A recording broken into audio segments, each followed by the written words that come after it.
আসসালামু আলাইকুম। আজকে আমি শিখাবো কিভাবে জেমিনি দিয়ে ছবি বানাতে হয়। এজন্য আমরা প্রথমেই জেমিনি অ্যাপটা ওপেন করে নিব। জেমিনি অ্যাপটা ওপেন হওয়ার পর আমরা একটা অপশন দেখতে পাবো ক্রিয়েট ইমেজ। আমরা সেখানে ক্লিক করব। সেখানে ক্লিক করার পর আমরা পাশে একটা প্লাস আইকনে দেখতে পাচ্ছি, প্লাস আইকনে ক্লিক করব। তারপর আমরা আমাদের কাঙ্ক্ষিত ছবিটি সিলেক্ট করে দিব। সিলেক্ট হওয়ার পর আমরা যেরকম ছবি চাই সেরকমভাবে টেক্সটটা দিয়ে দিব। এখানে ক্লিক করব। এখানে ক্লিক করার পর একটু অপেক্ষা করব। একটু অপেক্ষা করার পর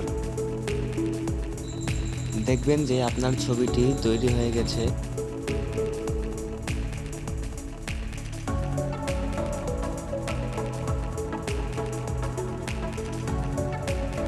আমাদের কাঙ্ক্ষিত ছবিটি কিন্তু তৈরি হয়ে যাচ্ছে। দেখুন আমাদের কাঙ্ক্ষিত ছবিটি তৈরি হয়ে যাচ্ছে। এই যে হয়ে গেছে আমাদের কাঙ্ক্ষিত ছবিটি। এখন আপনি চাইলে ছবিটি ডাউনলোড করতে পারেন এবং যে কোনো জায়গায় আপলোড করতে পারেন এবং চাইলে আপনি ছবিটাকে আরও এডিট করতে পারেন। ভিডিওটি ভালো লাগলে অবশ্যই লাইক দিবেন এবং চ্যানেলটা সাবস্ক্রাইব করবেন এবং পাশে থাকবেন। ধন্যবাদ।